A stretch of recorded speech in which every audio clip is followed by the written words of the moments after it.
সাকিব-বীরের সুন্দর মুহূর্তগুলোই আমার বড় পাওয়া, কি বলছেন বুবলি। হ্যালো ভিউয়ার্স, বিস্তারিত জানতে চ্যানেলটি সাবস্ক্রাইব করে সম্পূর্ণ ভিডিওটি দেখতে থাকুন। সুপ্রিয় দর্শক, এবার ঈদে মুক্তি পেয়েছে শাকিব খান অভিনীত তুফান এবং শবনম ইয়াসমিন বুবলি অভিনীত সিনেমা রিভেঞ্জ। এমন উৎসবের মধ্যে বুবলি যে অনুষ্ঠানে গেলে আসে ছেলে শেহজাদ খান বীরের প্রসঙ্গ।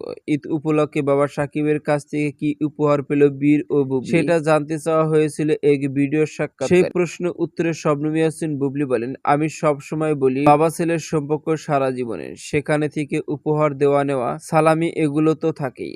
আর আমি যখন ওদের সুন্দর সেই মুহূর্ত দেখি, ওটাই আমার জন্য বড় একটি পাওয়া, অনেক আনন্দ। এর মধ্যে হাজার উপহারও আমার কাছে বিষয় নয় যখন এই মুহূর্তগুলো খুব সুন্দর হয়ে যায়। বুবলি আর বলেন, পাশাপাশি উৎসবের অনেক উপহার পায় বীর, যেমন ওর নানা নানি, তারপর আমার বোনেরা সবাই দেশের বাইরে থাকে, ওরা পাঠায়, সব মিলিয়ে ওর উপহার প্রচুর পাওয়া যায়। বুবলির কথায় যখন মা বাবা দুজনে উপহার দেয় সেটা খুব স্পেশাল হয়। এছাড়াও অনেকের সময় তাদের জন্য মিলিয়ে পোশাক কিনেছি, শুধু পাঞ্জাবি নয়, টি শার্টও মিলিয়ে পরে বা এসবে অনেকই স্মৃতি তুলে রাখা আছে বীরের জন্য। বড় হলে এই স্মৃতিগুলো দেখবি বীর, এমনই মন্তব্য শবনম বুবলি। সুপ্রিয় দর্শক, ভিডিওটি আপনার কাছে ভালো লাগলে একটা লাইক দিন। নিত্য নতুন ভিডিও আপডেট পেতে চ্যানেলটি সাবস্ক্রাইব করুন। অসংখ্য ধন্যবাদ পুরো ভিডিও উপভোগ করার জন্য।